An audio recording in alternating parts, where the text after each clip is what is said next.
Those who had arrested Jesus took him to Caiaphas the high priest, where the teachers of the law and the elders had assembled. But Peter followed him at a distance, right up to the courtyard of the high priest. He entered and sat down with the guards to see the outcome. The chief priests and the whole Sanhedrin were looking for false evidence against Jesus so that they could put him to death. But they did not find any, though many false witnesses came forward. Finally, 2 came forward and declared, "This fellow said, 'I am able to destroy the temple of God and rebuild it in 3 days.'" Then the high priest stood up and said to Jesus, "Are you not going to answer? What is this testimony that these men are bringing against you?" But Jesus remained silent. The high priest said to him, "I charge you under oath by the living God. Tell us if you are the Messiah, the Son of God." "You have said so," Jesus replied. "But I say to all of you, from now on you will see the Son of Man sitting at the right hand of the Mighty One and coming on the clouds of heaven." Then the high priest tore his clothes and said, "He has spoken blasphemy. Why do we need any more witnesses? Look, now you've heard the blasphemy. What do you think?" "He is worthy of death," they answered. Then they spit in his face and struck him with their fists.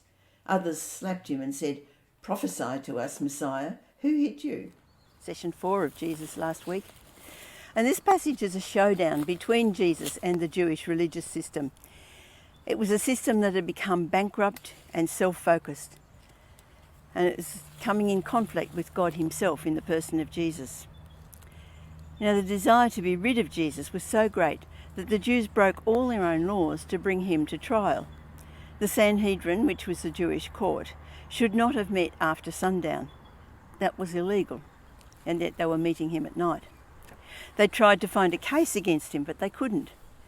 And finally, a couple of people remembered what he said, he would destroy the temple and rebuild it in 3 days. Of course, we know what Jesus was referring to, but they didn't. To destroy the temple was sacrilege. To say he could build it in 3 days was magic. Both of these were things that could bring death under the Jewish law, but not under the Roman law. So they had to find a way to get the Romans to pass the death sentence on Jesus. So then the high priest made another illegal move. He put a question under oath, which meant that the person had to answer. They were forced to answer.